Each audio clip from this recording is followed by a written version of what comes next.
ठीक है, आगे बढ़ते हैं। लास्ट लेक्चर में हम लोगों ने रेजिस्टेंस इंट्रोड्यूस किया था, ड्रिफ्ट वेलोसिटी हो गया, ठीक है, conduction of electrons in material हो गया। तो उसके बेसिस पे कुछ क्वेश्चंस भेजे थे, देखो एक एक करके सभी। देखो पहले वाले क्वेश्चन में ही देखो ध्यान से, इसमें क्या हो रहा था कि वेरिएबल क्रॉस सेक्शन का ये एक कंडक्टर है, ठीक है, लेकिन इसमें करंट कांस्टेंट फ्लो कर रहा है। क्रॉस सेक्शन वेरिएबल है लेकिन करंट कांस्टेंट है। तो हमें इन सारी क्वांटिटीज में बताना था कि ए और बी पे अगर हम कंपेयर करते हैं तो कौन कहाँ पे ज़्यादा है कहाँ पे कम है, ठीक है। तो देखो अगर कांस्टेंट करंट फ्लो कर रहा है, करंट अगर कांस्टेंट है तो एरिया जहाँ ज़्यादा होगा वहाँ पे करंट डेंसिटी कम होगी, तो करंट डेंसिटी तो सीधा सीधा आ गया होगा, कर लिया होगा ना। Yes sir. अच्छा, इलेक्ट्रिक फील्ड कैसे बताएंगे? तो देखो इलेक्ट्रिक फील्ड और करंट डेंसिटी एक दूसरे के प्रोपोर्शनल हैं, यही तो ओम्स लॉ है। यूजिंग ओम्स लॉ हम लोग डायरेक्टली बोल सकते हैं J equal to sigma E. तो current density and electric field at a point directly proportional है, तो इलेक्ट्रिक फील्ड भी पॉइंट बी पे ज़्यादा होगा ए के कंपेरिजन में, ठीक है। अब क्योंकि इलेक्ट्रिक फील्ड ज़्यादा है तो इलेक्ट्रिक फील्ड और ड्रिफ्ट वेलोसिटी भी प्रोपोर्शनल है। देखो ये लास्ट वाला एक्सप्रेशन, तो current density as well as drift velocity as well as electric field, तीनों की वैल्यूज बी पॉइंट पे हायर होंगी। कर लिया था ये प्रॉब्लम? Yes sir. कोई डाउट किसी को? नेक्स्ट में बढ़े।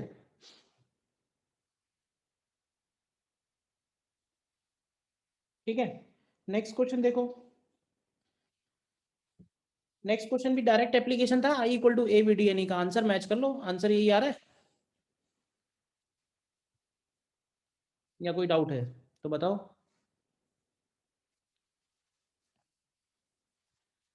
यही आ रहा है सर। ठीक है, और देखो नेक्स्ट वाला, find the velocity of charge carriers in 1 ampere current in a copper conductor of cross section given है, लेंथ गिवन है, फ्री इलेक्ट्रॉन डेंसिटी गिवन है। तो ये पूछा गया है कि इलेक्ट्रॉन को वायर के एक एंड से दूसरे एंड पहुंचने में कितना टाइम लगेगा, ठीक है। तो देखो ड्रिफ्ट वेलोसिटी की जो वैल्यू है वो बहुत बहुत कम होती है, समझ लो 10⁻³ -4 मीटर पर सेकंड के ऑर्डर की होती है। तो 10 किलोमीटर का अगर वायर है तो तुम देखो टाइम कैलकुलेट किया गया है, इलेक्ट्रॉन को टाइम कितना लग रहा है एक एंड से दूसरे एंड जाने में, तो वो टाइम जो है वो 431 ईयर्स आ रहा है। बताओ। Yes sir.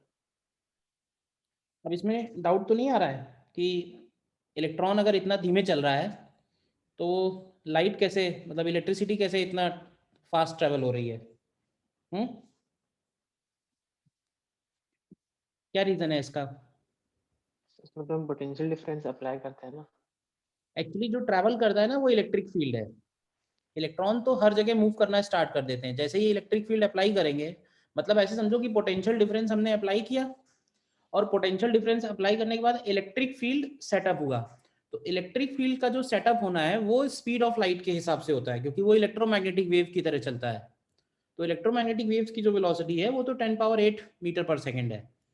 तो ऐसा नहीं है कि कोई लाइट बल्ब है तो वहां इलेक्ट्रॉन पहुंचेगा तब वो लाइट बल्ब ग्लो करेगा, नहीं, वो तो वैसे ही जैसे ही हमने पोटेंशियल डिफरेंस अप्लाई किया ऑलमोस्ट इंस्टेंटेनियस प्रोसेस होता है, बिकॉज इलेक्ट्रिक फील्ड सेटअप होने में बिल्कुल निग्लिजिबल टाइम लगेगा। इलेक्ट्रॉन ट्रैवल करके नहीं जा रहा है एक पॉइंट से दूसरे पॉइंट। हाँ ये है कि वायर के हर एक पॉइंट पे इलेक्ट्रॉन्स मूव करना शुरू कर दे रहे हैं, तो हर एक पॉइंट पे जब मूव करना शुरू कर रहे हैं तो करंट हर एक पॉइंट पे सेटअप हो जा रही है। क्लियर है वाला प्रॉब्लम? बताओ।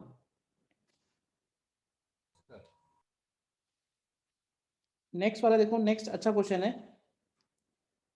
नेक्स्ट क्वेश्चन में देखो क्या क्या गिवन है। कॉपर वायर का लेंथ गिवन है, ठीक है, करंट डेंसिटी गिवन है, डेंसिटी ऑफ कॉपर गिवन है, कॉपर का मॉलिक्यूलर मास गिवन है। और ध्यान से देखो एक लाइन जो लिखी हुई है कि each copper atom contributes 1 free electron, मतलब हर एक एटम में एक इलेक्ट्रॉन कंट्रीब्यूट कर रहा है as a free electron. Electron तो बहुत सारे हैं कॉपर एटम में, लेकिन कंडक्शन बैंड में सिर्फ एक ही इलेक्ट्रॉन है, वो उसने ऑलरेडी लिख दिया है। तो कह रहा है कि टेम्परेचर गिवन है, average distance travelled by free electron during the time it moves from one end of the other and, ठीक है ना। मतलब इलेक्ट्रॉन एवरेज डिस्टेंस कितनी ट्रेवल कर रहा है एक एंड से दूसरे एंड जाने में। तो अगेन ये भी ड्रिफ्ट वेलोसिटी का ही केस है, तो ड्रिफ्ट वेलोसिटी हमें पता करना है, ठीक है। तो क्या करेंगे, तो देखो करंट डेंसिटी अगर हमको गिवन है तो करंट डेंसिटी से हम लोग निकालते हैं नंबर ऑफ, करंट डेंसिटी को हम लोग बाद में यूज करेंगे, पहले निकालते हैं डेंसिटी की हेल्प से number of moles per metre cube. भाई डेंसिटी जैसे 9000 दी हुई है तो 9000 kg है पर मीटर क्यूब, हमें चाहिए नंबर ऑफ एटम्स कितने हैं इसके अंदर 1 मीटर क्यूब वॉल्यूम में, तो नंबर ऑफ एटम्स से पहले निकाल रहे हैं नंबर ऑफ मोल्स। तो नंबर ऑफ मोल्स निकालने के लिए मॉलिक्यूलर मास से डिवाइड कर दिया, 10 पावर 3 मल्टीप्लाई इसलिए किया क्योंकि ग्राम में कन्वर्ट कर रहे हैं। अच्छा, नंबर ऑफ मोल्स में हम लोग एवोगाड्रो नंबर मल्टीप्लाई करेंगे तो नंबर ऑफ एटम्स हो गए, बोलो, और जितने नंबर ऑफ एटम्स हैं उतने ही फ्री इलेक्ट्रॉन्स भी हैं, तो वही n की वैल्यू हो गई। तो इसके बाद ये वाला फॉर्मूला लगा सकते हैं, V D equal to I upon A N E या V D equal to J upon N E. देखो जे हमको गिवन था, इसको कन्वर्ट कर लेना, ये 1 एम्पियर पर मिलीमीटर स्क्वायर है तो 1 एम्पियर पर मीटर स्क्वायर में कन्वर्ट कर लिया इसको, तो ड्रिफ्ट वेलोसिटी आ गई। अच्छा, ड्रिफ्ट वेलोसिटी आ गई तो इलेक्ट्रॉन को एक एंड से दूसरे एंड तक ट्रैवल करने में कितना टाइम लगेगा, तो इलेक्ट्रॉन को जो टाइम लगेगा वो हो जाएगा एक एंड से दूसरे एंड का डिस्टेंस अपॉन उसकी ड्रिफ्ट स्पीड, तो वो टाइम ये निकल के आया। अब वो ये कह रहा है कि ये तो उसका डिस्प्लेसमेंट हुआ है एक तरह से, मतलब इलेक्ट्रॉन का जो मोशन है वो तो याद है ना कैसे होता है, इलेक्ट्रॉन का मोशन रैंडम मोशन होता है, तो कह रहा है कि वो जो उसने डिस्टेंस ट्रेवल की है एक्चुअल डिस्टेंस कितनी है। डिस्प्लेसमेंट तो उतना ही होगा जितना वायर एक एंड से दूसरे एंड तक जा रहा है, बट डिस्टेंस पूछा हुआ है, तो उसके लिए हमने थर्मल वेलोसिटी निकाली है, देखो ध्यान से। और थर्मल वेलोसिटी हम लोग ने वही वाला फॉर्मूला यूज कर लिया जो हम लोग केटीजी में गैसेस के लिए यूज करते हैं, एवरेज स्पीड का। तो वो एवरेज स्पीड निकल के आई 25 डिग्री सेल्सियस पे 317 के आसपास। तो टाइम ये हो गया, स्पीड ये हो गई, तो डिस्टेंस ट्रेवल्ड आ जाएगा, देखो। अच्छा क्वेश्चन है ये, देखो ध्यान से बताओ, नोट कर लीजिए, करना है तो कुछ डाउट है पूछिए, ठीक है। और नेक्स्ट देखो, कह रहा है consider two different resistances R and 2R with temperature coefficient of resistivity 2 alpha and 3 alpha, तो इक्विवेलेंट रेजिस्टिविटी कितनी बनेगी, ये निकाल लिया था अपने आप, अगर वो Yes, sir. सीरीज में है या फिर अगर वो पैरेलल में है। देखो सीरीज में अगर है तो हम लोग लिख सकते हैं R equivalent equal to R1 plus R2। Actually दो अलग अलग रेजिस्टेंस हैं, एक रेजिस्टेंस है जिसका रेजिस्टेंस दिया हुआ है R और उसका कोफिशिएंट दिया है 2 अल्फा, और एक दूसरा रेजिस्टेंस है जिसका वैल्यू दिया हुआ है 2R और कोफिशिएंट दिया हुआ है 3 अल्फा, बोलो। अब ये कह रहा है कि अगर हम इनको कंबाइन करके यूज करते हैं तो इसका कंबाइंड सिस्टम का टेम्परेचर कोफिशिएंट क्या होगा, तो रेजिस्टेंस तो क्लियर है कि रेजिस्टेंस कंबाइंड 3R हो जाएगा, तो हम लोगों ने क्या किया, इसी को लिख दिया R equivalent dash equal to R1 dash plus R2 dash. तो R इक्विवेलेंट डैश कैसे निकालेंगे 3R के हिसाब से, तो मान लिया कि उसका अल्फा इक्विवेलेंट है, R1 के लिए R और 2 अल्फा यूज कर लिया, R2 के लिए 2R और 3 अल्फा यूज कर लिया, तो यहाँ से अल्फा इक्विवेलेंट आ गया। सीरीज के केस में सीरीज के टाइप का फॉर्मूला बनाया, पैरेलल के केस में पैरेलल टाइप का फॉर्मूला बनाया, बाकी देखो सब कैंसिल हो रहा है। कर पाए थे क्वेश्चन, नहीं कर पाए,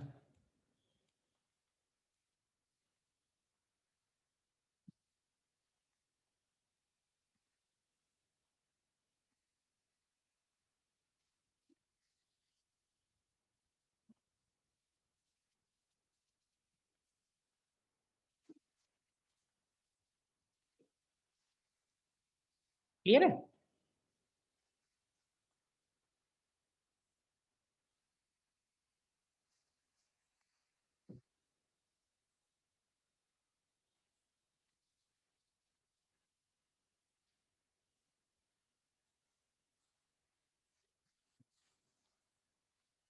और एक और दिया था ये लास्ट में, ये क्वेश्चन तो खैर हम लोगों ने उसमें भी किया था, हीट कंडक्शन में भी किया था, तो आंसर देखो, आंसर आ रहा है ये नहीं आ रहा है, Yes, sir.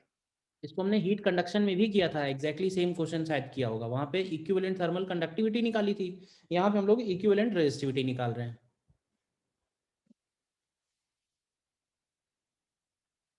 बताओ इन सारे क्वेश्चंस में कहीं किसी में डाउट है तो।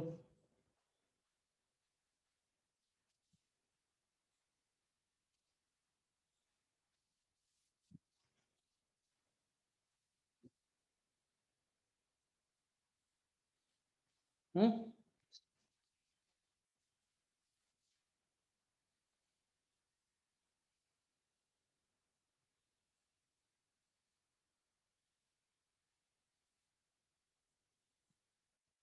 डाउट नहीं, आगे बढ़े फिर। तो अभी तक जो चीजें हम लोगों ने कवर की हैं वो हो गई, एक तो इलेक्ट्रिक करंट, करंट डेंसिटी, ठीक है, ड्रिफ्ट वेलोसिटी, ड्रिफ्ट वेलोसिटी का इलेक्ट्रिक फील्ड से relation, what is relaxation time, फिर ड्रिफ्ट वेलोसिटी या जो कोलिजन्स हैं उनका रेजिस्टेंस से कैसे रिलेशन है, रेजिस्टेंस क्या है, रेजिस्टिविटी क्या है, कंडक्टिविटी क्या है, ठीक है ना, ये सारी बातें हमने कवर की हैं अभी तक। और रेजिस्टेंस अगर सीरीज पैरेलल में है सिंपल, तो वो कैसे कैलकुलेट हो रहे हैं, टेम्परेचर कोफिशिएंट से उसका क्या रिलेशन है। तो अब अगर हम लोग इलेक्ट्रिकल सर्किट्स में थोड़ा आगे बढ़ें, तो इलेक्ट्रिकल सर्किट्स में सबसे पहला पार्ट यही आएगा कि डिफरेंट सर्किट में हम लोग इक्विवेलेंट रेजिस्टेंस कैसे कैलकुलेट करेंगे, ठीक है।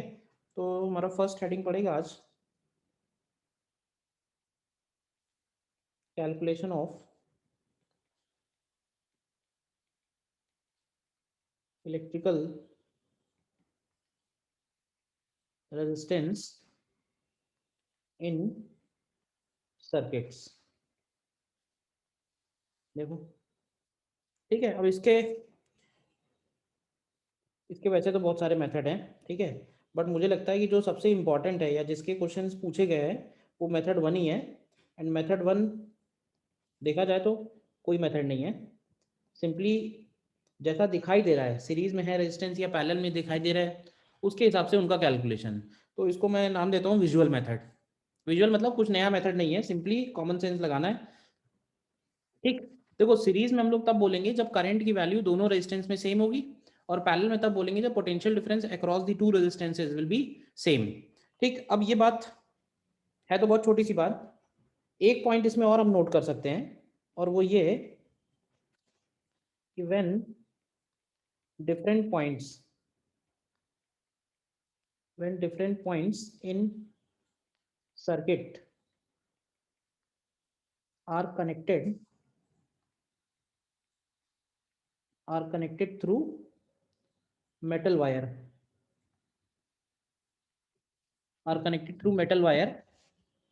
then these points are at approximately same potential, and hence they can be joined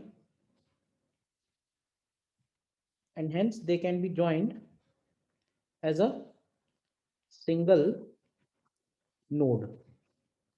तो वही नोड वर्ड हमारा वेव्स में भी आया था और नोड वर्ड इलेक्ट्रिकल सर्किट्स में भी आएगा, तो दोनों जगह मतलब अलग अलग है।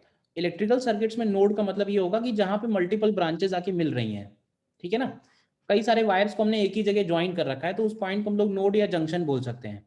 तो अगर वायर से जुड़े हुए सिंपल वायर है, मेटल वायर से जुड़े हुए डिफरेंट पॉइंट्स हैं, तो उन सारे पॉइंट्स को हम कंबाइन करके एक सिंगल नोड में कन्वर्ट कर सकते हैं, सिंगल पॉइंट में, ठीक है। अभी यूज करेंगे इसको तो क्लियर हो जाएगा। पहले मुझे एक छोटा सा क्वेश्चन करके दिखाओ, इसमें तुम लोग को सिंपली विजुअल मेथड यूज करना है। विजुअल मेथड मतलब जैसा दिख रहा है कौन सीरीज में कौन पैरेलल में वो सॉल्व करना है। देखो बताओ, ये क्वेश्चन है आपके सामने, कुछ आंसर निकालो इसका, क्या आएगा।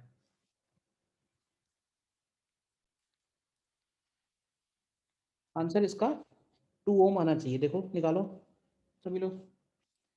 देखो टर्मिनल्स का खास ध्यान रखना, टर्मिनल्स बहुत इंपॉर्टेंट है। तो यहाँ पे टर्मिनल्स ए और बी हैं, तो टर्मिनल्स का मतलब होता है कि करंट जो है अगर ए से एंटर हो रही है तो करंट बी से एग्जिट करेगी, करंट ए से अगर एंटर हो रही है तो बी से एग्जिट करेगी, ठीक।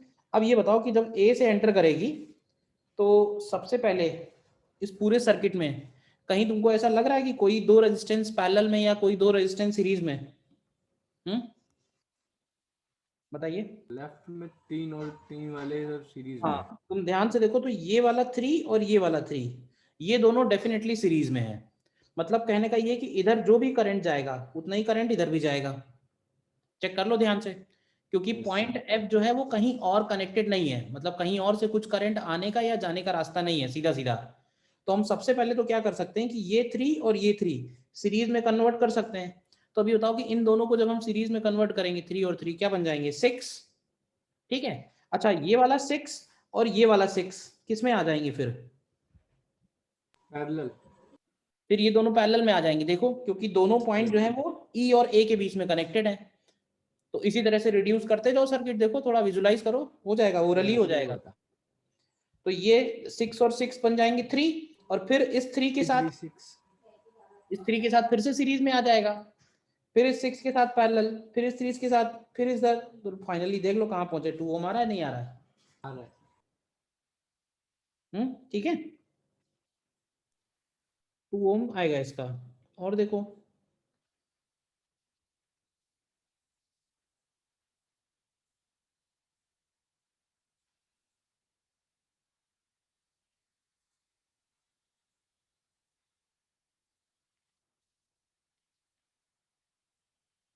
और देखना क्वेश्चंस, जैसे मान लेते हैं ये है पॉइंट ए, पॉइंट बी, और रेजिस्टेंसेस दिए हुए हैं कई सारे,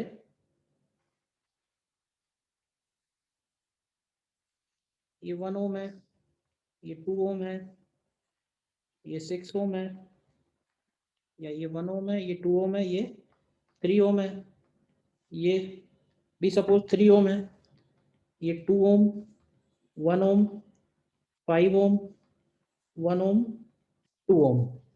बताओ फाइनली क्या आएगा ए और बी के बीच में रेजिस्टेंस?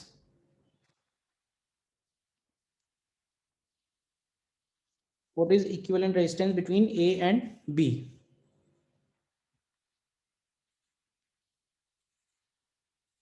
5.5। 5.5 Yes. करेक्ट।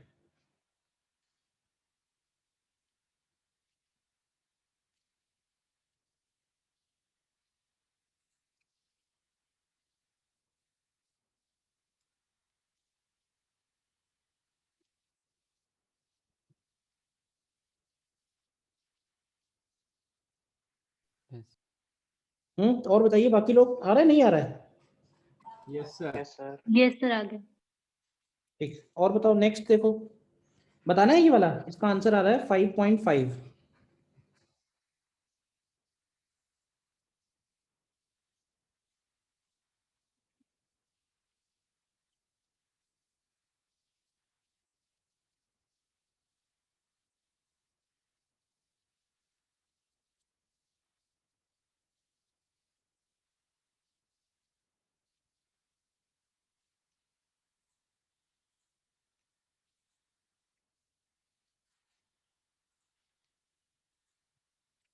इसका 6/11। 6/11 करेक्ट।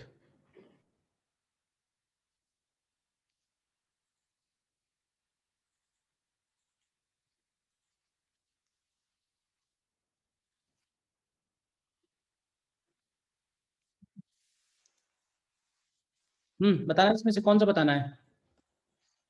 इसका आंसर आना चाहिए 6/11।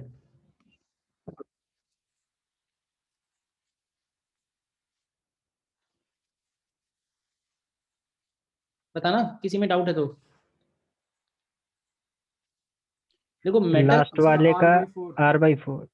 लास्ट वाले का R/4 करेक्ट। Yes sir.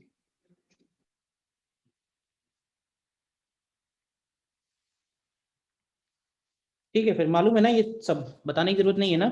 और नो सर।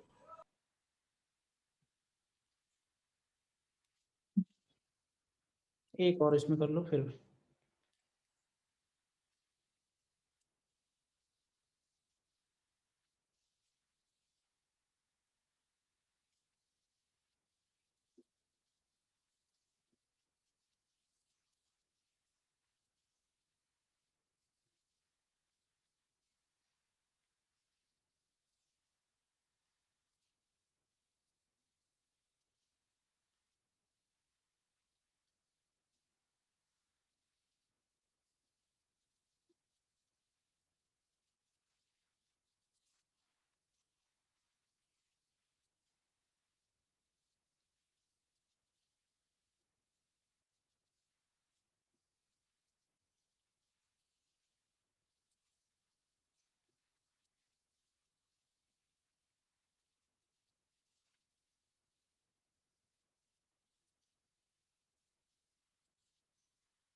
ये एक और बताओ।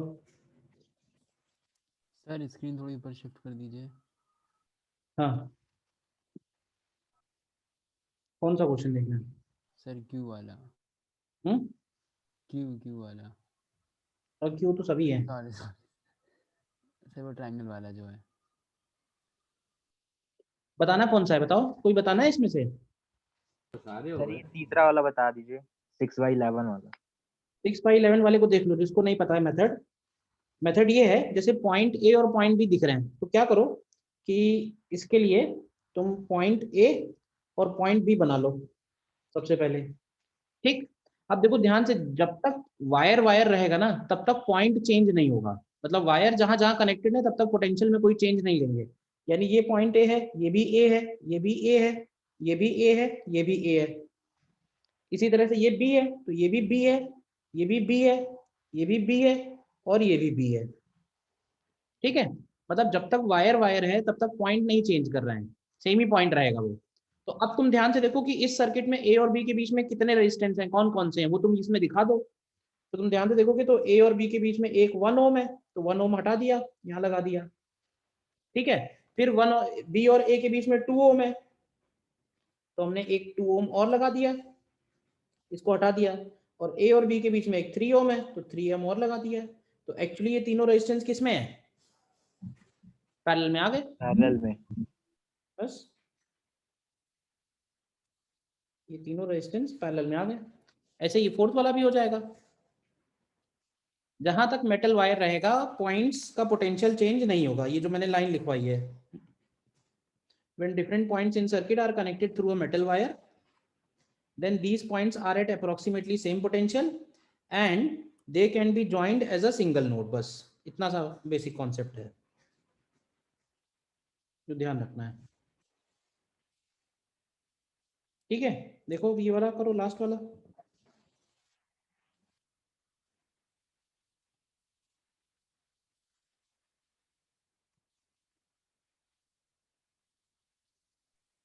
सर थोड़ा और स्क्रॉल कर दीजिए, नीचे का नहीं आ रहा पार्ट। मतलब ये हो चुके सर, नीचे वाला क्वेश्चन। ये सब बस हो गया।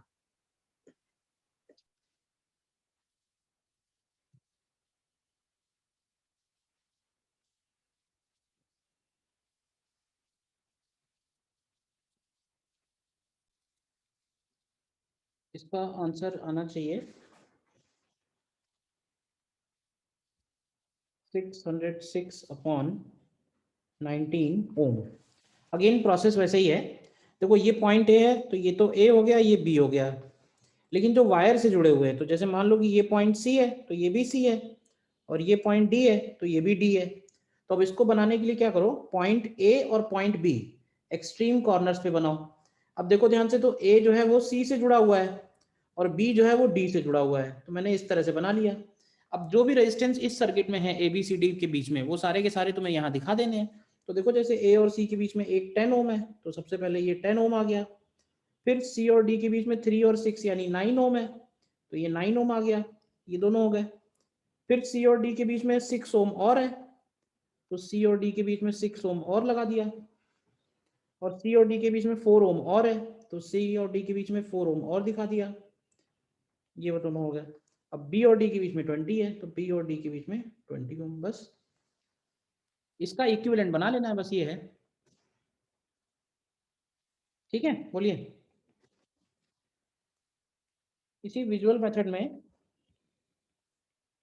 एक पॉइंट और ध्यान रखना है, और ये भी बहुत पॉपुलर है, कॉल्ड व्हीटस्टोन ब्रिज।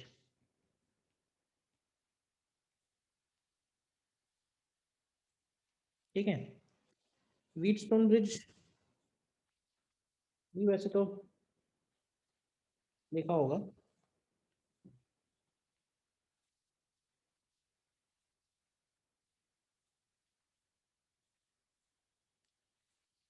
ठीक है, इस तरह का ये सर्किट है। देखो व्हीटस्टोन ब्रिज को पहचानने का तरीका ये है कि व्हीटस्टोन ब्रिज में 4 रेजिस्टेंस तो एक लूप में होंगे। ठीक है, जैसे ये R1 हो गया, इधर लेट से R2 हो गया, इधर लेट से R3 हो गया, और इधर लेट से R4 हो गया। ध्यान से देखो R1 R2 R3 R4 ये चारों एक लूप में होंगे। अब कई बार क्या होगा कि डिजाइन बदली होगी, R1 R2 R3 हो सकता है एक लाइन में बनाओ, R4 फिर ऊपर से आ रहा हो। बस तुम्हें ये ऑब्जर्व करना है कि ये चारों एक लूप में है, ठीक। और ये जो पांचवा वाला रेजिस्टेंस है, यहाँ पे रेजिस्टेंस भी हो सकता है, कोई गैल्वेनोमीटर लगा हो सकता है, एमीटर लगा हो सकता है, कुछ और भी हो सकता है। यहाँ पे बीडी ब्रांच में कुछ और भी हो सकता है, क्योंकि जब व्हीटस्टोन ब्रिज की बात करेंगे हम लोग तो बैलेंस व्हीटस्टोन ब्रिज में R5 में कोई भी करंट फ्लो नहीं होगा। तो हम लोग ये बोलते हैं कि लेट से इधर से अगर I करंट आ रहा है, इधर जा रहा है I1 करंट, इधर जा रहा है I2 करंट, तो अगर पॉइंट बी और पॉइंट डी का पोटेंशियल सेम है, ठीक है ना, तो इसका मतलब then there is no current, then there is no current in R5। अब हम लोगों ने पहले से ये मान के चले हैं कि R5 में कोई करंट नहीं फ्लो कर रहा है, और हम लोगों को निकल के आ जाएगा कि ऐसा होने के लिए कंडीशन क्या होनी चाहिए। तो इसका मतलब I1 इधर से निकल जाएगा और I2 इधर से निकल जाएगा, और ये टोटल करंट I वापस बैटरी को।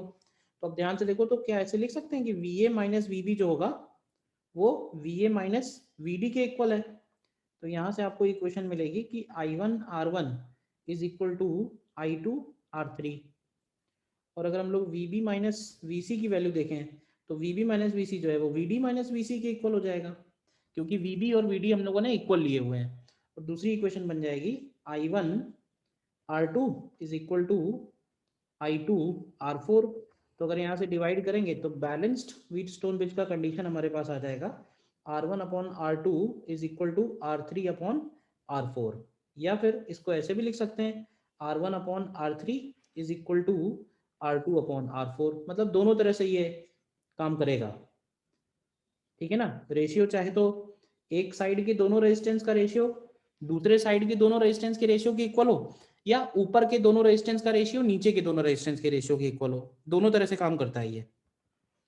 Then this is called balanced Wheatstone bridge. ये जो कंडीशन निकल के आई है, this is for balanced Wheatstone bridge. अब इसके ऊपर जेई मेन में भी बहुत सारे क्वेश्चंस पूछे गए हैं, और जेई एडवांस में भी मुझे लगता है आईआईटी वालों के लिए तो फेवरेट टॉपिक है ये। बट ये सीधा सीधा नहीं बना होता है। व्हीटस्टोन भी बना होगा को अलग स्टाइल से, पता नहीं चलेगा कि ये व्हीटस्टोन है, बस वही पता करना है, इतना कॉमन सेंस लगाना है वहां पे। एक पॉइंट और इसमें नोट कर लो पहले क्वेश्चन में बढ़ने से पहले, और उसमें हम लोग लिखेंगे horizontal oblique vertical extension of Wheatstone bridge. Horizontal और vertical extension of Wheatstone bridge. तो जैसे मान लें कि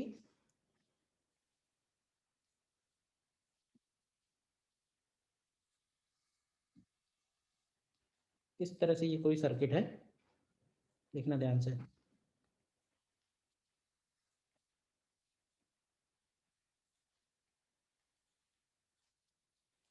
ये R1 है, ये R2 है, ये R3 है, ये R4 है, ये R5 है, ये R6 है, और ये वर्टिकल वाले हो गए R7 एंड R8। तो इसको हम लोग बोल रहे हैं horizontal extension of Wheatstone bridge. और इसमें कंडीशन क्या बनेगी? कंडीशन ये बनेगी कि if R1 upon R2 is equal to R3 upon R4 is equal to R5 upon R6, then no current will flow through R7 and R8। इसी को हम लोग बोल रहे हैं horizontal extension of Wheatstone bridge. और इसी तरह से वर्टिकल एक्सटेंशन कैसे बनेगा? वर्टिकल एक्सटेंशन इस तरह से बनेगा। सपोज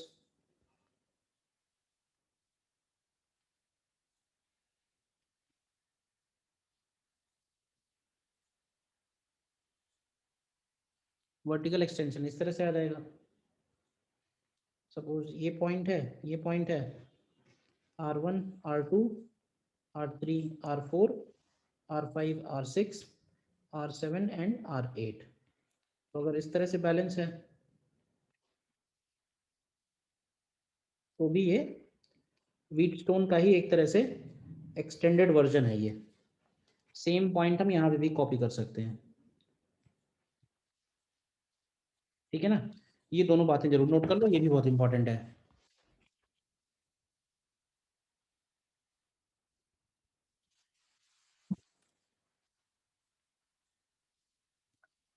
ये वाला जो केस है ये हॉरिजॉन्टल एक्सटेंशन हो गया।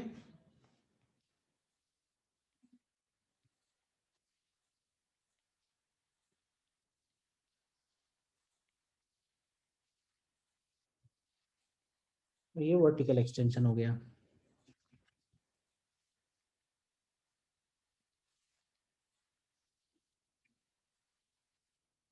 देखो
क्लियर है। देखो क्वेश्चन एक आईआईटी का ही क्वेश्चन है, देखो। अब अभी तो मैंने बता ही दिया कि व्हीट स्टोन पढ़ रहे हैं, तुमको हिंट मिल जाएगा कि व्हीट स्टोन का ही क्वेश्चन कर रहे हैं हम लोग, बट इन जनरल बस यही पता करना है कि व्हीट स्टोन बन रहा है। देखो इसमें कितना आंसर आएगा बताओ।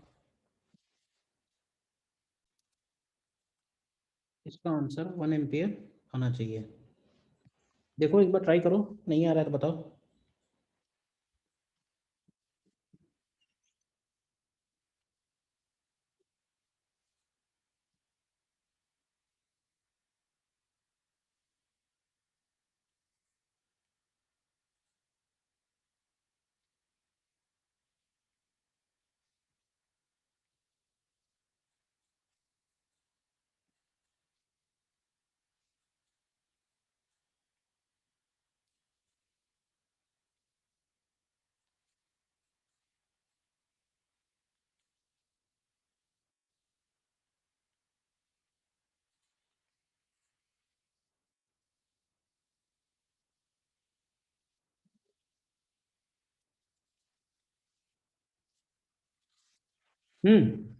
देखो इसमें स्टार्ट यहाँ से करो, केवल इतना पोर्शन देखो। क्या ये व्हीट स्टोन दिख रहा है या नहीं, पहले ये बताओ। Yes sir. Yes sir. शायद बताओ 1/2, 1/2 इज इक्वल टू 2/4, तो इसका मतलब है ये 8 ओम हट जाएगा। तो 8 ओम को हटाने के बाद क्या रेजिस्टेंस आएगा। तो देखो अगर हम 8 ओम को हटा रहे हैं ना, तो हम दोनों काम कर सकते हैं। हम चाहें तो ये दोनों पॉइंट आपस में जोड़ दें। तो अगर हम ये दोनों पॉइंट आपस में जोड़ते हैं तो 1 और 2 पैरेलल में, 2 और 4 पैरेलल में, और फिर दोनों आपस में सीरीज में। ये भी कर सकते हैं, और हम ये भी कर सकते हैं कि इस 8 ओम को यहां से हटा ही देते हैं। तो 8 ओम अगर हटा दोगे यानी बीच में पाथ ब्रेक कर दोगे, तो ये 1 और 2 सीरीज में, और ये 2 और 4 सीरीज में, और फिर वो आपस में पैरेलल में। दोनों में से कोई भी काम कर सकते हो, ठीक है। तो इसका पहले निकालो कितना आएगा। तो 1 और 2 सीरीज में हो जाएंगे 3, 2 और 4 सीरीज में हो जाएंगे 6, और 6 और 3 पैरेलल में अगर हैं तो हो जाएगा 2 ओम। तो ये पूरा एक्चुअली, ये पूरा किसके बराबर आया, 2 ओम के बराबर आया। बताओ क्या यस उसका सर। फिर से व्हीट स्टोन बन रहा है, डबल व्हीट स्टोन है ये। फिर से कैसे बन रहा है, क्योंकि 2 और 6 ध्यान से देखो, और 4 और 12 रेशियो सेम है या नहीं बताओ। 2 और 6 और 4 यस सर। सेम है। तो फिर से क्या ये बीच में 10 ओम वाला रेजिस्टेंस, हटा सकते हैं इसको भी, यस सर। बस देखो रिड्यूस करो, आ जाएगा आंसर 1। 4.5 आना चाहिए इसका, मतलब इस नेटवर्क का जो रेजिस्टेंस है ये हम लोगों ने निकाला, इसको काट दिया है और इसको भी काट दिया है, तो ये निकल के आया था 2 ओम, और इसके बाद 2 और 6, या ऐसे कर लो कि इधर 6 और 18, तो 6 इंटू 18 अपॉन 6 प्लस 18 कितना बनेगा ये 4.5, और 4.5 एंड प्लस 2 ओम, तो टोटल रेजिस्टेंस इसका 6.5 ओम आ गया, तो करंट की वैल्यू 1 एम्पियर हो गई। ठीक है, बताओ नेक्स्ट वाला बताओ इसी तरह।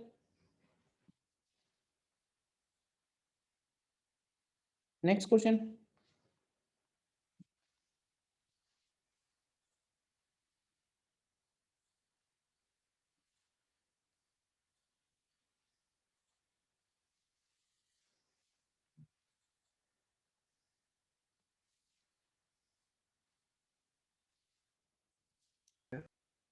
अब देखो खास बात यही है कि ये भी व्हीट स्टोन है, क्यों, है या नहीं है? सर आंसर इसका बनना चाहिए 3.6 ओम है मेरे पास आंसर। 18/5 ना। देखो इसको भी ऐसे ही स्टार्ट करते हैं, जैसे ये पॉइंट ए है तो ये भी ए होगा, ये भी ए होगा, ये बी है तो ये भी बी है, ध्यान से देखो ये भी बी है और ये भी बी है, जहां तक वायर गया है वहां तक पॉइंट चेंज नहीं होगा। और एक पॉइंट हमें इसमें और एज्यूम करना पड़ेगा, एक पॉइंट ये हो गया सपोज सी, और ये एक पॉइंट ये हो गया डी, देखो यानी एक्चुअली 4 पॉइंट्स हैं ए बी सी डी। तो अगर मैं इसको बनाऊं तो सपोज ए बी, ठीक है, अब ध्यान से देखो बी सी से भी जुड़ा है, बी डी से भी जुड़ा है, और ए सी से भी जुड़ा है, ए डी से भी जुड़ा है, तो हम लोग क्या कर सकते हैं, ये भी कर सकते हैं कि सी और डी को इस तरह से ले लेते हैं, ये पॉइंट सी हो गया, ये पॉइंट डी हो गया, देखो अब जो भी रेजिस्टेंस हमें यहाँ दिख रहा है वो यहाँ दिखा देते हैं। अब ए और डी के बीच में एक रेजिस्टेंस 9 ओम, तो ये 9 ओम इधर दिखा देंगे, बोलो। इसी तरह से ए और सी के बीच में एक रेजिस्टेंस, तो ए और सी के बीच में एक 9 ओम ये भी है, तो ये 9 ओम इधर दिखा देंगे। फिर सी और डी के बीच में 3 ओम, तो सी और डी के बीच में ये वाला 3 ओम हो गया, ये भी दिखा दिया। फिर ए और बी के बीच में, तो ए और बी के बीच में भी एक रेजिस्टेंस है 9 ओम, ये भी दिखा दिया। फिर बी और सी के बीच में 3 ओम, तो बी और सी के बीच में 3 ओम हो गया, ये भी हो गया। और बी और डी के बीच में 3 ओम, तो बी और डी के बीच में भी ये एक 3 ओम हो गया। तो अब इसमें दिख रहा है क्या व्हीट स्टोन है ये, ये वाला पार्ट देखो, ये वाला पोर्शन व्हीट स्टोन है, क्योंकि लेफ्ट हैंड साइड पे 9/9 और राइट हैंड साइड पे 3/3 बैलेंस हो रहे हैं, तो एक्चुअली ये वाला जो 3 ओम है इसको हम लोग रिमूव कर सकते हैं। ठीक है, तो व्हीट स्टोन आ जाएगा, तो व्हीट स्टोन आने के बाद फिर 9 ओम के साथ ये पैरेलल में हो जाएगा बस। ठीक है, और सेकंड मेथड है फॉर सिमेट्रिक सर्किट्स। ये क्लियर है, visual method and wheat stone. Next है फॉर सिमेट्रिक सर्किट्स। तो सिमेट्रिक सर्किट्स में हम लोग 2 तरह का सिमेट्री के बारे में बात करेंगे, इसको भी एग्जांपल से ही समझते हैं। सपोज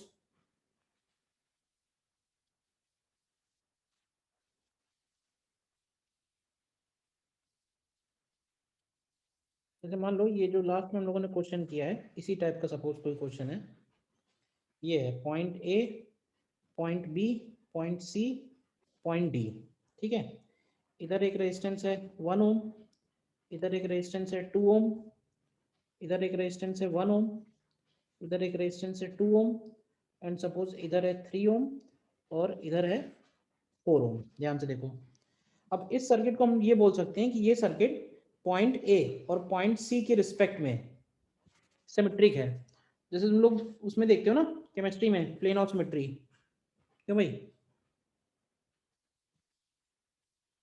क्या वैसे ही सिमेट्री तुम्हें इस इलेक्ट्रिकल सर्किट में दिख रही है, नहीं दिख रही है? Yes sir. Yes sir. तो एक बात का ध्यान रखना, ये जो हम पीओएस प्लेन बना रहे हैं, प्लेन ऑफ सिमेट्री, ये प्लेन हमारे टर्मिनल्स के परपेंडिकुलर होना चाहिए। ये जो प्लेन ऑफ सिमेट्री बनाई है हम लोगों ने, इस ये plane of symmetry terminal AC के परपेंडिकुलर होना चाहिए, must be perpendicular to terminals A and C, A and C हो, ए एंड बी हो, जो भी हो, जो भी टर्मिनल्स हैं उनके परपेंडिकुलर होना चाहिए ये प्लेन। तो अगर ऐसा है तो इसमें हम लोग कॉन्सेप्ट ये बोलेंगे कि जितने भी पॉइंट्स प्लेन ऑफ सिमेट्री पे पड़ते हैं वो सारे के सारे पॉइंट्स एग्जैक्टली सेम पोटेंशियल पे होते हैं, और एग्जैक्टली सेम पोटेंशियल पे होने की वजह से उनके बीच में कोई भी करंट का फ्लो नहीं होगा। ठीक है ना? तो हमको यही मेंशन कर लेना यहाँ पे, all points lying on plane of symmetry are at exactly same potential,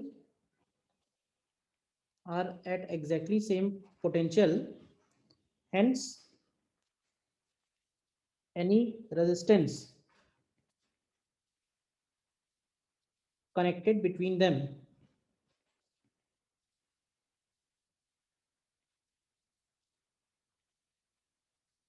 can be removed।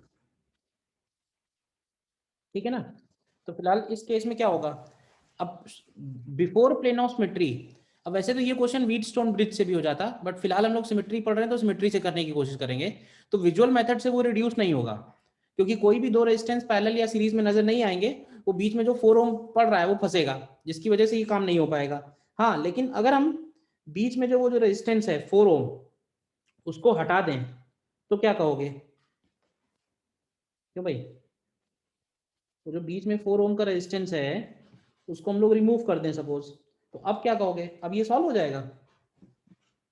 Yes sir. अभी आसानी से सॉल्व हो जाएगा, देख लो जो भी वैल्यू आ रही होगी इसकी। तो मेथड ये है, मेथड यही है कि प्लेन ऑफ सिमेट्री पे जितने भी पॉइंट्स पड़ेंगे वो सारे के सारे पॉइंट एग्जैक्टली सेम पोटेंशियल पे होंगे, तो उनके बीच में कोई भी अगर रेजिस्टेंस कनेक्टेड है तो उसको हम लोग वहां से हटा सकते हैं, बस सिंपल।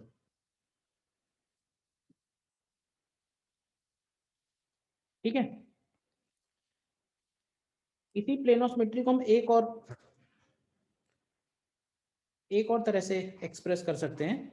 जैसे मान लेते हैं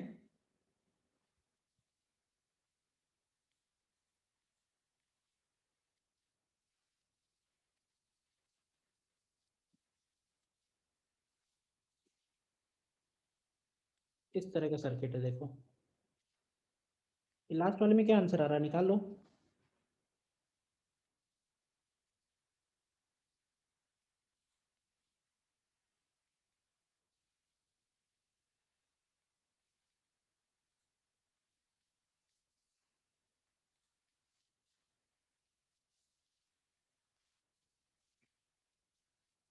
अब जैसे ये वाला जो एग्जांपल मैंने बनाया है, इसमें हर एक रेजिस्टेंस R के बराबर है, ईच रेजिस्टेंस इज R।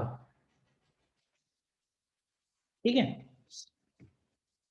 क्या इसमें तुम्हें कोई सिमेट्री नजर आ रही है? ये जो नेक्स्ट एग्जांपल मैंने लिया है, प्लेन ऑफ सिमेट्री इसमें नजर आ रही है या नहीं? तो इसमें भी प्लेन ऑफ सिमेट्री है, मतलब हम एक ऐसा प्लेन देख पा रहे हैं जिसके अबाउट ये सर्किट सिमेट्रिक हो, सीधी सी बात ये है। लेकिन एक इसमें जो है ये अलग है, इस केस में प्लेन ऑफ सिमेट्री पे कई सारे पॉइंट्स पढ़ ही नहीं रहे हैं, मतलब डिफरेंट पॉइंट्स अगर पढ़ेंगे तो उनके बीच के किसी रेजिस्टेंस को हटा सकते हैं। इस प्लेन ऑफ सिमेट्री पे तुम ध्यान से देखो तो एक ही पॉइंट है जो लाई कर रहा है। अब एक ही पॉइंट, ऑलरेडी एक ही पॉइंट है, तो फिर उसको क्या करेंगे, फिर इसको कैसे डील करेंगे? तो यहाँ पे हम लोग एक और पॉइंट, एक और बात लिखेंगे इसी प्लेन ऑफ सिमेट्री से related, a single node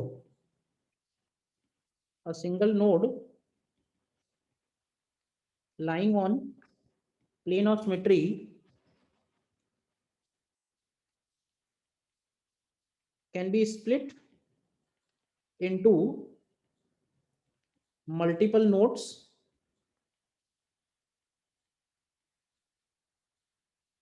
provided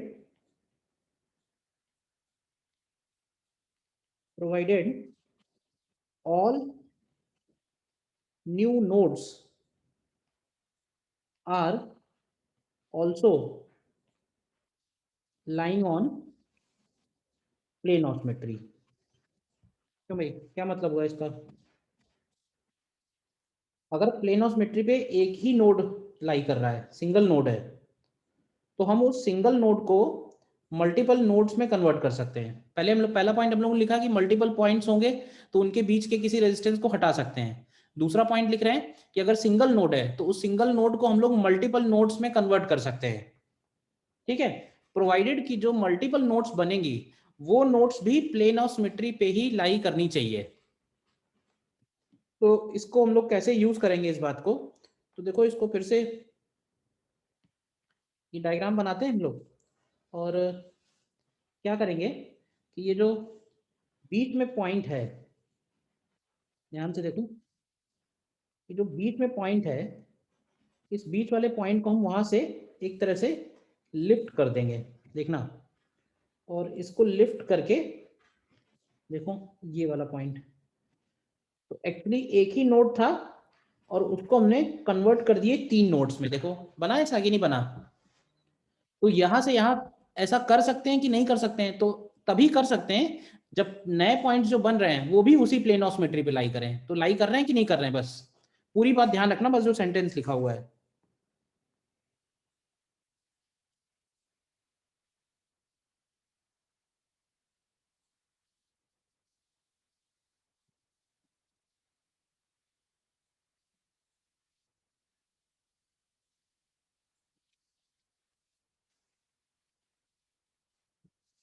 sir ये वाला एक बार फिर से बता दीजिए। इसमें मैंने ये बात बोली है कि अगर जैसे एक प्लेन हम लोगों ने लिया, दिख रहा है, अगर इस प्लेन पे एक ही पॉइंट लाई कर रहा है तो क्या करेंगे? तो हम, पॉइंट ये है कि अगर सिंगल पॉइंट है तो सिंगल पॉइंट को हम लोग मल्टीपल पॉइंट्स में ब्रेक कर सकते हैं। ठीक है, प्रोवाइडेड कि जो नए पॉइंट्स बन रहे हैं वो भी प्लेन ऑफ सिमेट्री पे ही लाई करें। तो ये जो नए पॉइंट बनाए ये लाई कर रहे हैं इस पे कि नहीं कर रहे हैं? Yes sir. अब ये बताओ कि ये वाला सर्किट सॉल्व नहीं हो पा रहा था क्योंकि कोई भी सीरीज पैरेलल नहीं दिख रहा था। ये वाला हो सकता है कि नहीं? सर ये तो हो जाएगा। देख लो कितना आएगा इसका निकल के, बताओ। सर जैसे आपने एडजेसेंट वाले जोड़े तो सर क्या जो ऑपोजिट साइड में उसे भी जोड़ सकते हैं? और अपोजिट साइड में मतलब कैसे? सर जैसे जो डायगनली ऑपोजिट है सर, जो नहीं, उनको नहीं कर सकते हैं क्योंकि जो प्लेन ऑफ सिमेट्री होती है ना, सारी बात ध्यान रखो, ये टर्मिनल्स के परपेंडिकुलर होनी चाहिए। अपने हिसाब से कोई भी चीज कन्वर्ट नहीं करेंगे, जो जितना लिखवाया है बस उतनी ही बात ध्यान रखो। ठीक है ना? Plane of symmetry terminals A B के परपेंडिकुलर होना जरूरी है। 4r/5। हाँ, इसका आना चाहिए 4r/5।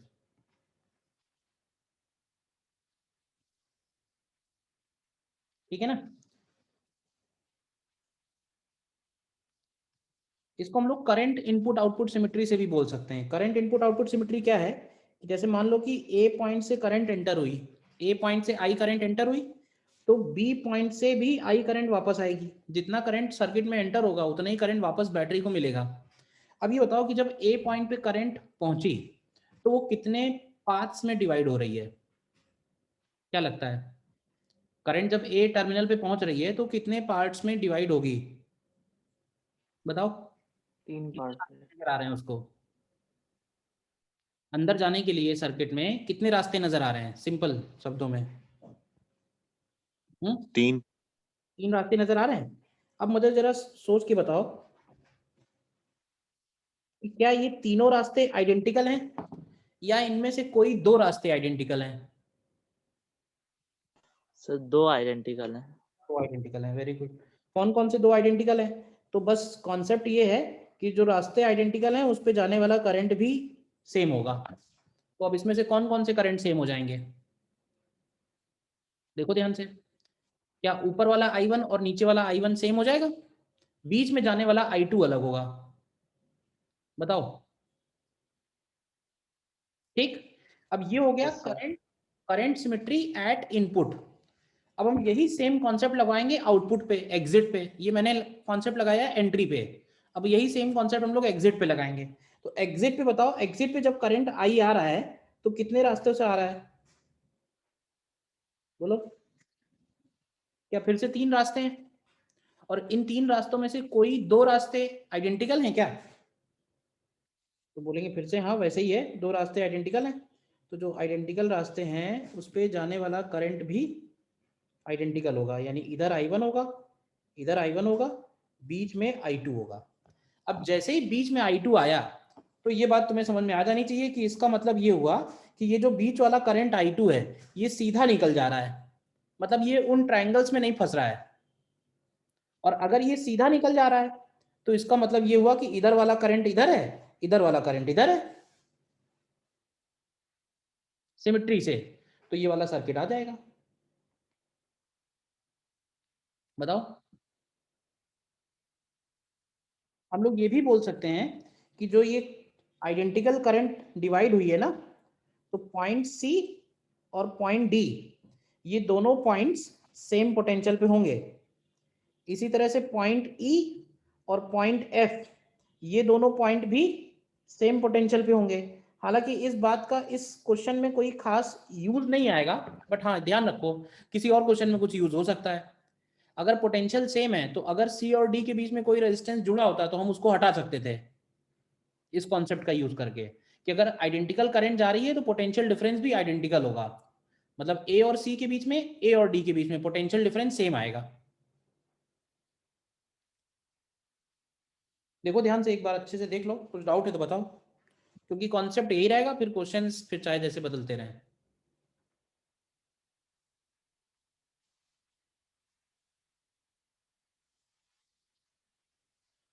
बताना कोई डाउट है तो। एक एग्जांपल दे रहा हूँ उसमें यूज होंगी ये सारी बातें, करना।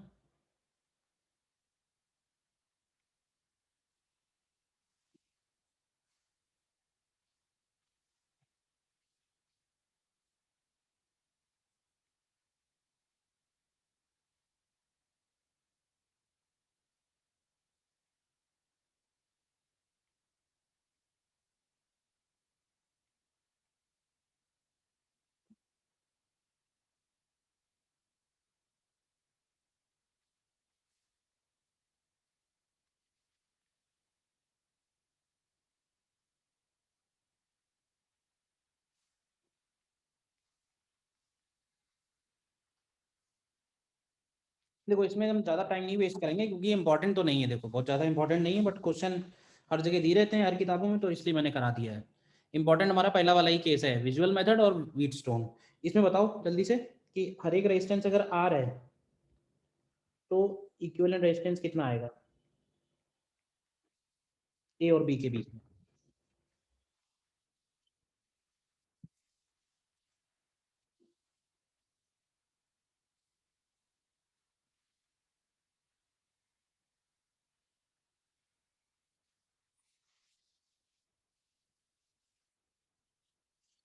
हर एक रेजिस्टेंस आर है तो इक्विवेलेंट रेजिस्टेंस ए और बी के बीच में कितना आएगा?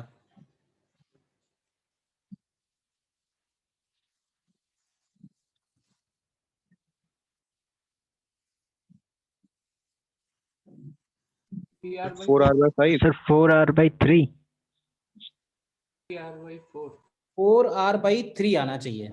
4R/3 हाँ, प्लेन ऑफ सिमेट्री दिख रही है, पहले ये बताओ। Yes sir, plane of symmetry दिख रही है, करेक्ट। तो पर WSB का एक्सटेंडेड मोड दिख रहा है। मतलब देखो एक बार मेथड हो जाएंगे तो कई सारे मेथड हो सकता है, ये भी लग सकता है, ये भी लग सकता है, वो एक अलग बात है। सिमेट्री से फिलहाल सोचते हैं। तो एक तो प्लेन ऑफ सिमेट्री दिख रही है, तो इस प्लेन ऑफ सिमेट्री से हम लोग ये बोल सकते हैं कि ये जो सिंगल नोड है इसको हम 2 नोड्स में कन्वर्ट कर सकते हैं। बताओ यस और नो? सर ठीक, और क्या बोल सकते हैं? और हम ये भी बोल सकते हैं कि इधर जाने वाला करंट और इधर जाने वाला करंट सेम होगा, जिसकी वजह से पॉइंट सी और पॉइंट डी सेम पोटेंशियल पे आएंगे। इसी तरह से इधर से वापस जाने वाला करंट और इधर से वापस जाने वाला करंट ये भी सेम होगा, तो पॉइंट ई और पॉइंट एफ भी सेम पोटेंशियल पे आएंगे। तो अगर सेम पोटेंशियल वाले पॉइंट होते हैं तो उनके बीच में अगर कोई रेजिस्टेंस जुड़ा हुआ है तो उसको हम हटा सकते हैं। तो कहने का मतलब है कि ये वाले रेजिस्टेंस दोनों हट जाएंगे और बीच में जो नोड है वो मल्टीपल नोड्स में कन्वर्ट हो जाएगी। तो अगर हम इस सर्किट का इक्विवेलेंट बनाएं, ये जरूरत नहीं पड़ेगी बार बार बनाने की, एक बार विजुलाइज हो गया तो फिर आसानी से आ जाएगा। तो क्या बनेगा इसका सर्किट, तो हम ये हटा देते हैं पहले, तो ये रेजिस्टेंस हटा दो, सॉरी ये वाला रेजिस्टेंस हटा दो, ये वाला रेजिस्टेंस हटा दो, देखो। और ये बीच में जो नोड है इसको हम दो अलग अलग नोड में कन्वर्ट कर देंगे, देखो इस तरह से। अब हो जाएगा। कितना आता है इसका आंसर, क्या बताया था? 4R/3 आएगा। बताइए किसी को डाउट है तो, ये क्लियर है?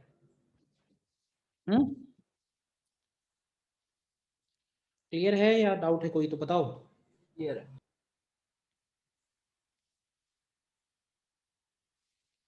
और देखना एक और है क्वेश्चन, क्वेश्चन तो खैर बहुत सारे हैं बट एक और कर लेते हैं बस।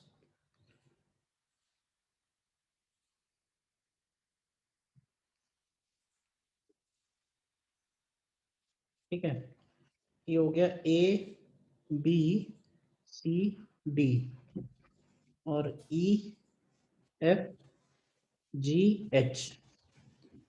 ये क्यूबिकल फ्रेम है जिसमें each side is resistance R। तो हमें बताना है इसमें resistance between A and F, resistance between A and D and resistance between A and G।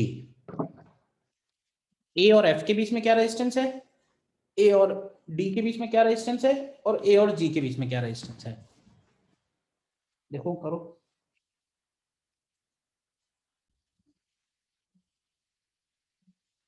देखो जैसे A और F में अगर हम लोग बात कर रहे हैं, अगर पहला वाला पार्ट जो है A और F में, तो अगर A और F को देखोगे तो A और F तुम थोड़ा विजुलाइज करना पड़ेगा। क्यूब है और क्यूब में जो A और F हैं ये उसके बेस का डायगोनल बन रहा है एक तरह से। तो कोशिश ये करो कि क्या कोई ऐसा प्लेन मिलेगा जो इसको सिमेट्रिकली डिवाइड कर रहा हो। बताओ, क्या ऐसा कोई प्लेन मिलेगा जो इसको सिमेट्रिकली डिवाइड कर रहा हो? क्यों भाई, देखो ध्यान से, ये प्लेन दिख रहा है पहले तो बताओ। इस बार जो प्लेन ऑफ सिमेट्री है तो थोड़ा 3D में फिगर है ये। तो इसके हिसाब से अगर तुम देखोगे तो ये चारों पॉइंट्स सेम पोटेंशियल पे होंगे। अब अगर ये चारों पॉइंट सेम पोटेंशियल पे हैं तो हम इनके बीच में अगर कोई रेजिस्टेंस कनेक्टेड है तो उसको हटा सकते हैं, और या फिर इन चारों को हम एक सिंगल नोड में ज्वाइन भी कर सकते हैं। तो अब तुम देख लो जिसमें तुम्हें कन्वीनियंट पड़ रहा हो। तो भाई क्या किया जाए इस केस में? हम्म इनके बीच वाला रेजिस्टेंस हटा देते हैं, क्यों? ये जो रेजिस्टेंस है, देखो ध्यान से, एक ये हट जाएगा और एक ये वाला भी हट जाएगा। अब क्या ये दिख रहा है सॉल्व होता हुआ आसानी से? इस बार क्या होगा कि ये वाला R, ये वाला R सीरीज, ये वाला R, ये वाला R सीरीज, तो ऊपर वाला जो है R बन जाएगा, वो R और ये दोनों R 3R हो जाएंगे, और नीचे भी R बनेगा, तो एक्चुअली ये 3R/4 आ जाएगा। बताओ, मैं लिख दे रहा हूँ डायरेक्ट, कुछ डाउट है तो बताओ। A और F में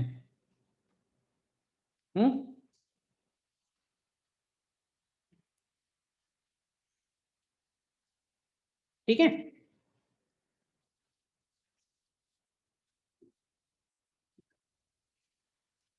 ए और जी में क्या करेंगे?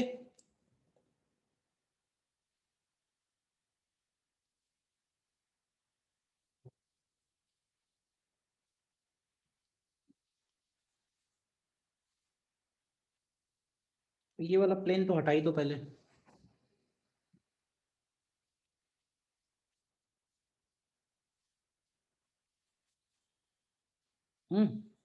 इस बार हमें देखना है बिटवीन ए एंड डी। तो टर्मिनल जो है वो ए पे है और डी पे है। अब देखो यहाँ पे एक बात ये बोल सकते हैं कि अगर यहाँ से आई करंट अंदर गई और आई करंट बाहर आई, तो ये बताओ कि ए पॉइंट से एंटर होने के बाद करंट को कितने रास्ते नजर आ रहे हैं, और डी पॉइंट से एग्जिट होने के लिए कितने रास्ते नजर आ रहे हैं? 3 है, जिसमें से ये दोनों आइडेंटिकल होंगे, यानी इधर I1 इधर I1 इधर I2, और इसमें भी इधर I1 इधर I1 और इधर से तो I2 आ ही रही है। तो पॉइंट बी और पॉइंट ई सेम पोटेंशियल पे होंगे, पॉइंट सी और पॉइंट एफ सेम पोटेंशियल पे होंगे। तो हम इन दोनों पॉइंट्स को ज्वाइन कर सकते हैं, मतलब इसको हम इससे जोड़ देंगे, इसको हम इससे जोड़ देंगे। तो जोड़ने के बाद क्या सर्किट बनेगा? तो वो एक और सर्किट बनाना पड़ेगा। जैसे ये पॉइंट ए हो गया, ये डी हो गया, अब हम लोगों ने पॉइंट बी और ई को जोड़ दिया इधर, और पॉइंट सी और एफ को जोड़ दिया इधर, और दो पॉइंट और हैं ऊपर। कौन कौन से हैं? इधर वाला पॉइंट हो गया एच और इधर वाला पॉइंट हो गया जी। देखो, और इनके बीच में 2 रेजिस्टेंस हो जाएंगे, एक ये हो जाएगा, एक और हो जाएगा। देखो, इनके बीच में भी 2 रेजिस्टेंस हो गए, और इधर भी 2 रेजिस्टेंस हो गए। काउंट कर लेना एक बार कि टोटल 12 रेजिस्टेंस हैं या नहीं है। अब इसको तुम सॉल्व कर लो। देखो, एक दूसरा सर्किट हमने बनाया है जिसमें बी और ई को सिंगल नोड बना दिया है और सी और एफ को सिंगल नोड बना दिया है। तो सिंगल नोड बनाने के बाद ये डायग्राम बना है। तो इसका कितना आता है निकालना?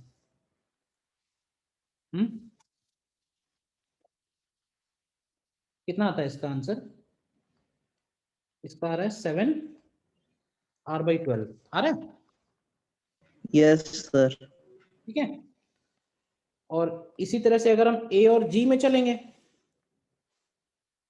तो ए और जी के केस में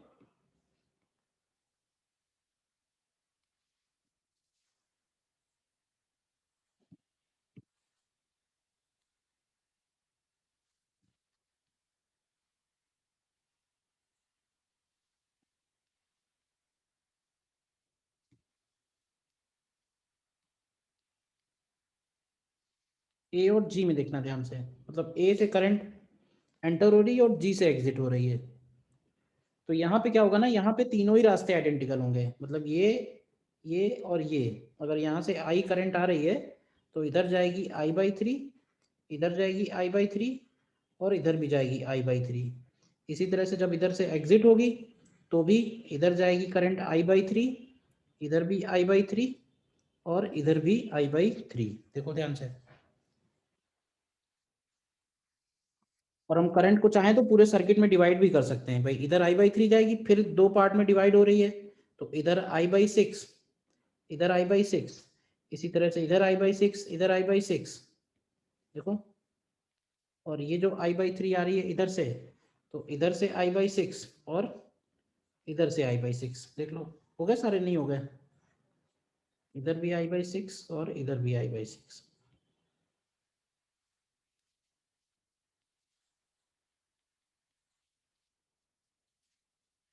ठीक है, अब रेजिस्टेंस निकालने के लिए एक तरीका ये भी है, जब हमें सारे ही करंट मिल गए हैं तो तुम क्या करो, ए से लेके जी तक का पोटेंशियल डिफरेंस लिखो। तो पोटेंशियल डिफरेंस कैसे आएगा? तो ध्यान से देखना, ए से चल के जी तक जाएंगे अगर, तो I/3 into R plus I/6 into R plus I/3 into R. आ रहा है क्या? ए से जी तक पहुंचने के लिए मैंने जो रास्ता लिया है उसमें ध्यान से देखो, तो एक I/3 पढ़ रहा है, एक I/6 पढ़ रहा है और एक I/3 पढ़ रहा है या नहीं? ऐसा बोलिए।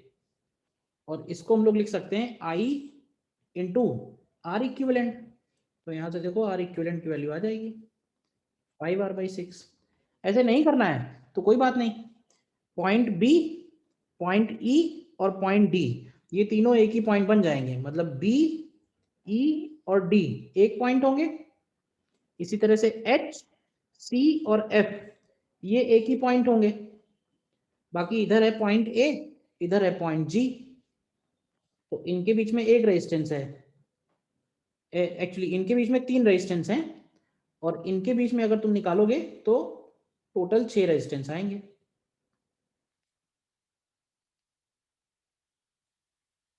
देखो, तो r/3 plus r/6 plus r/3 total निकालेंगे तो 5r/6 आ जाएगा।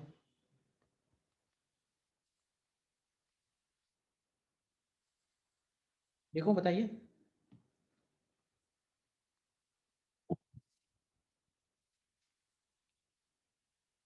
ठीक है ना, कर लिया ना। तो ये तो हो गया सिमेट्रिक सर्किट, और एक और देख लेते हैं थर्ड में, for infinite ladder circuits. Infinite ladder circuits, तो जैसे कोई इनफाइनाइट लैडर दी हुई है,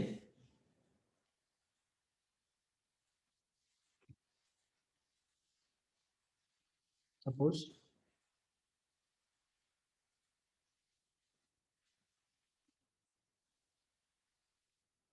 ठीक है,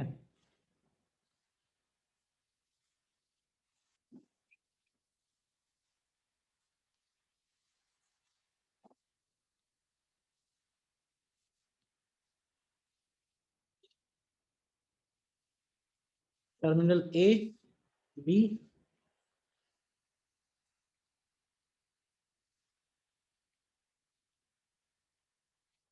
इस तरह से कोई सर्किट है, 1 ओम, 3 ओम, 1 ओम, 3 ओम, 1 ओम, 3 ओम, और ये इन्फिनिटी तक गया हुआ है। मतलब नंबर ऑफ ब्रांचेस जब बहुत लार्ज होंगी तो हम उसको इनफाइनाइट सर्किट की तरह ट्रीट कर सकते हैं।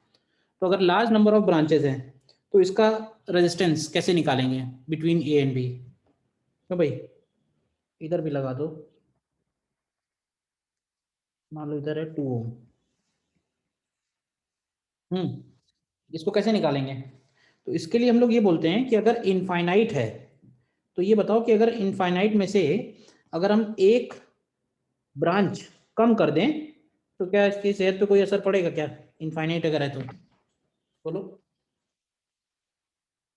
मान लो मैंने ये जो डॉटेड लाइन खींची है यहां से हम इसको काट के अलग कर देते हैं, तो जो बचा हुआ सर्किट आएगा राइट साइड वाला, वो सर्किट और हमारा जो ओरिजिनल सर्किट है क्या सेम होगा या अलग अलग होगा?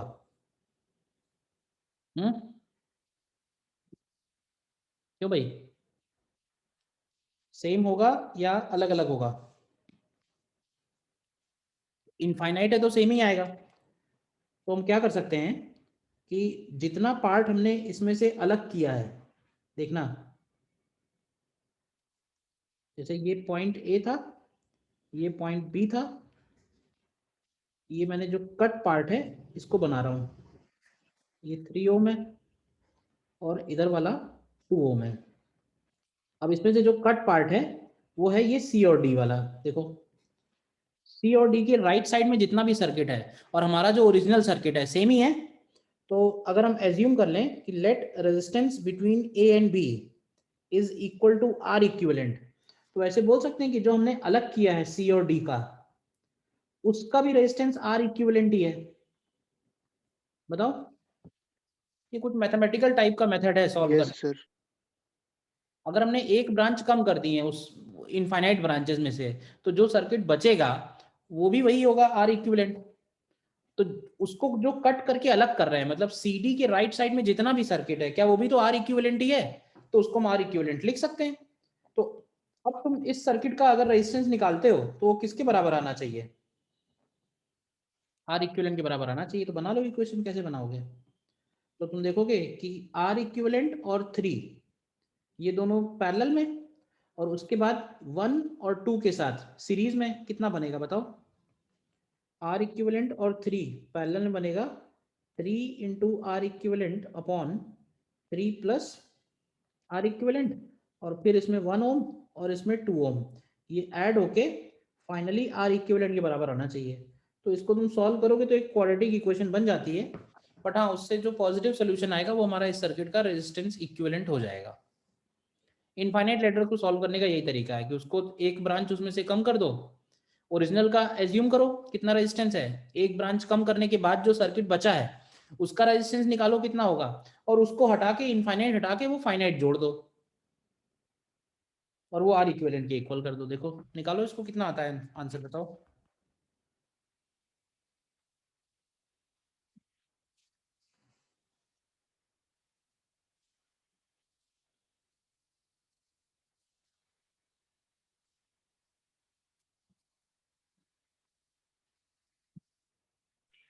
So 3 plus 3 root 5 upon 2.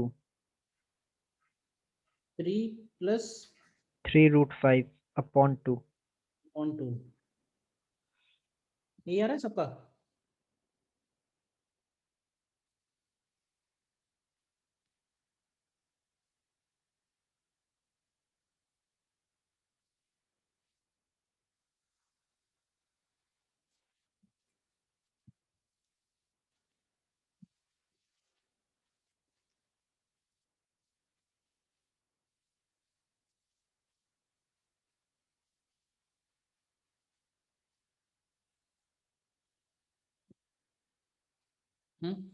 ठीक है।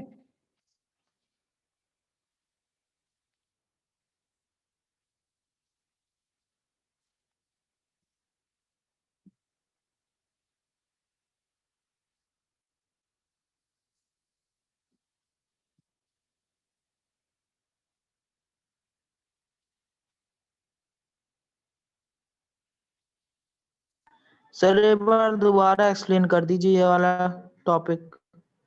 देखो इसमें क्या किया है, ये जो पूरा सर्किट दिख रहा है तुमको, इनफाइनाइट सर्किट है, पहले तो ये आइडेंटिफाई कर लो, तो इनफाइनाइट है दिख ही रहा है। अब मैंने क्या किया, इस पूरे का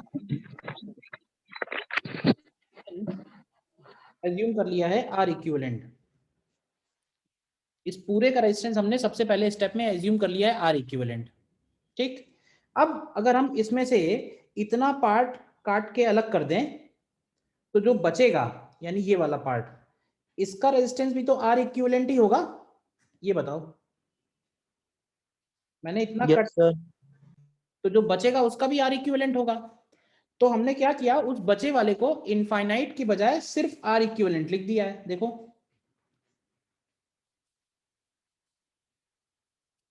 देखो ध्यान से, और आर इक्विवेलेंट जोड़ने से क्या हुआ कि अब ये फाइनाइट सर्किट बन गया, इसको तो सॉल्व किया जा सकता है ना। तो सॉल्व हो कि ये किसके बराबर आना चाहिए, ये आर इक्विवेलेंट के ही बराबर आना चाहिए। देखो ध्यान से, बताओ क्लियर है या नहीं क्लियर है। यस सर क्लियर हो गया। देखो इसमें एक क्वेश्चन और करते हैं।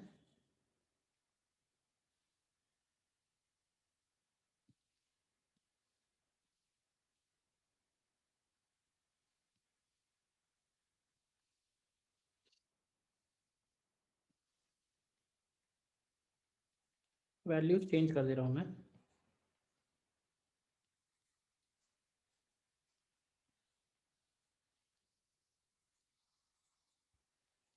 ये 1 ओम है, ये 2 ओम है, ये 4 ओम है, ये 8 ओम है, इसी तरह से 2 ओम है, 4 ओम है, 8 ओम है, 16 ओम है, ये 3 ओम है,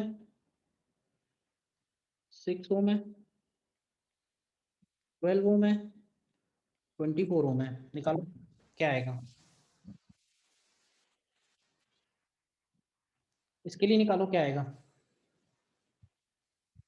अब जो रेजिस्टेंसेस दिए हुए हैं वो जीपी में दिए हुए हैं। हाँ क्या आएगा, देखो प्रोसेस तो इसमें भी हम ऐसे ही लगाएंगे। अगर हम इस सर्किट में एक ब्रांच कम कर दें तो नंबर ऑफ ब्रांचेस पे तो चलो खैर फर्क नहीं पड़ेगा, लेकिन सर्किट तो चेंज हो जा रहा है ना। क्यों इस बार, तो इस बार करने का तरीका ये है कि अगर हम आर ए बी की वैल्यू आर इक्विवेलेंट एज्यूम करते हैं, आर ए बी की वैल्यू आर इक्विवेलेंट एज्यूम करते हैं, तो जो बचा हुआ सर्किट है वो किसके बराबर होगा?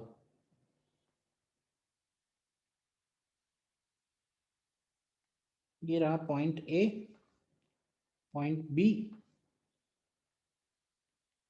1 ओम, 3 ओम एंड 2 ओम। तो जो हम लोगों ने हटा दिया है, कट कर दिया है, उसका रेजिस्टेंस क्या आएगा बताएगा कोई? आर इक्विवेलेंट तो नहीं होगा, आर इक्विवेलेंट तो ओरिजिनल वाला था। अब तुम ध्यान से अगर देखो, जो ये ओरिजिनल सर्किट है पूरा का पूरा, सर 2R आएगा उसका। 2R आएगा। तो ओरिजिनल सर्किट का हमने अगर आर इक्विवेलेंट एज्यूम किया हुआ है, तो ये जो कट पार्ट है, क्योंकि सारे रेजिस्टेंस 2 से मल्टीप्लाई हो रहे हैं, अब अगर सारे रेजिस्टेंस 2 से मल्टीप्लाई हो रहे हैं तो इसमें हम डायरेक्ट बोल सकते हैं कि इक्विवेलेंट रेजिस्टेंस भी 2 से मल्टीप्लाई हो जाएगा, यानी ये वैल्यू 2R इक्विवेलेंट के बराबर आएगी जो हमने CD के बाद जोड़ी हुई है। और सॉल्व होके ये किसके इक्वल होना चाहिए? सॉल्व होके ये आर इक्विवेलेंट के इक्वल आना चाहिए। तो देखो क्या बनेगा, तो 3 into 2R equivalent divided by 3 plus 2R equivalent plus 1 plus 2, ये आर इक्विवेलेंट के इक्वल होना चाहिए। तो बताओ किसी ने किया ऐसे सॉल्व करके, क्या आंसर आ रहा है? 9 plus under root 153 upon 4। 9 plus under root 153 upon 4। Yes ठीक है,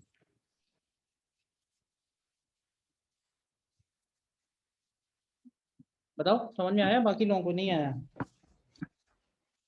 ये नहीं आया, ये वाला जो पूरा सर्किट है इसको हमने 2R इक्विवेलेंट नाम से जोड़ दिया है। तो इसमें कोई डाउट है तो बताओ।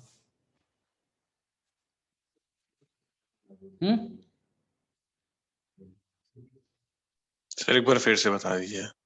देखो इस पूरे का रेजिस्टेंस हम लोगों ने कितना एज्यूम किया? R equivalent.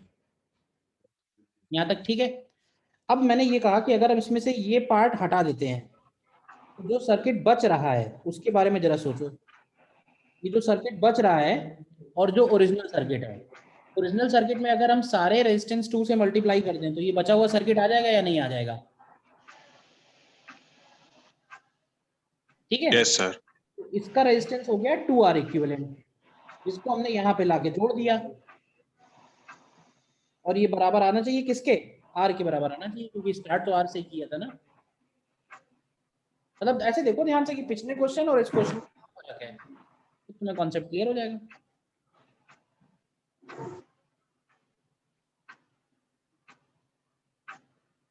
ठीक है,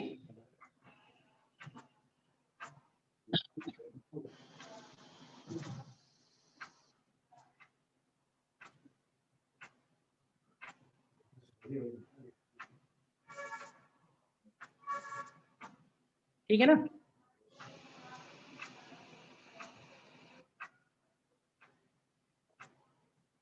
अब इसके बाद इसमें डीसी सर्किट्स हैं जो हमको सॉल्व करने हैं, और डीसी सर्किट सॉल्व करने के लिए रेजिस्टेंस निकालना जरूरी था। रेजिस्टेंस निकाल लिया है, क्वेश्चन में भेज दूंगा एक बार, तो आप एक बार कर लेना थोड़े क्वेश्चन और फिर उसको कल करते हैं डिस्कस।